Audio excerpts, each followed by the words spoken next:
What's up mga bay? Good day sa lahat. At ngayon nga ay nandito kami sa Shawarma House, Corais Road. So malapit to sa Otoy Mall. So ano pang hinihintay natin mga bay?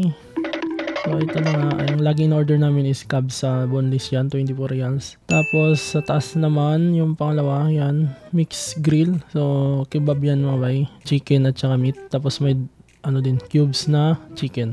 So i-post nyo lang mga bay. So ipakita ko sa inyo yung mga menu, yan. At saka yan. Yan din, post nyo na lang.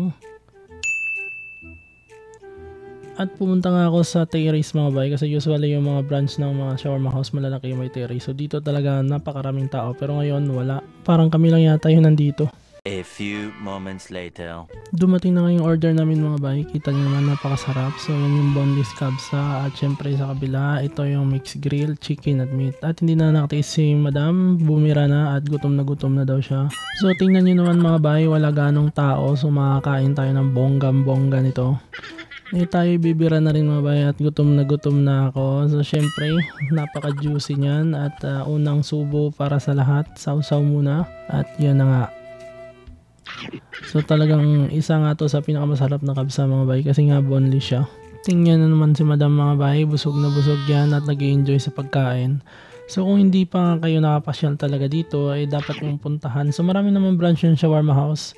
So tingnan nyo lang sa Google Map at syempre ipipin ko yung location sa baba sa description mga bay. So tingnan nyo lang kung malapit kayo dito sa Nasim Algarve. So dito yung location yan sa shawarma house. At syempre marami ding shawarma house. Meron din sa Otoy Mall na malaki. Tapat niya mismo mga bay. So yun na nga. At may kubos nga na binigay sila mga bay. Syempre kanin is life tayo kaya hindi namin ginagalaw yung kubos.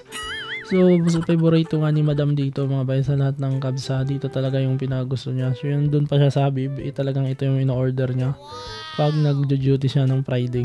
So, mag-i-explore pa nga kami ng mga ibang kainan mga bay dito sa Riyadh. So, yun na lang yung gagawin namin dito. Paikot-ikot na lang at maghahanap ng mga masasarap na pagkain. So, lagyan natin ng sauce yung kanin mga bay. Yan talaga nagpapasarap. At subo para sa lahat. At syempre, hindi mawawala yung juicing kabsa natin na boneless mga bay. Napakasarap talaga niyan. Sobra. At sausaw natin sa sausawan syempre. At hindi mawawala mga bay ang sibuyas pag kabsa syempre. At pagkatapos ay sabay buga mga bay. At syempre, hindi mawawala ang kabsa sauce, kabsa kanin at sibuyas. Yan ang pinaka the best na pagsabayin mga bay. Kita nyo naman, napakasarap talaga. At syempre sausaw natin sa garlic mga bay, the best talaga yan. So wag nyo papalampasin at pumunta na kayo dito sa shawarma house. A few moments later. At yun na nga mga bay, naglahong parang bula. Kita nyo naman, ito na lang nag-iisang natitira na may buto. So hindi natin papalampasin yan mga bay. Kita nyo naman si madam, busog na yan at relax na. Syempre ano pang gagawin natin, sausaw natin sa garlic mga bay.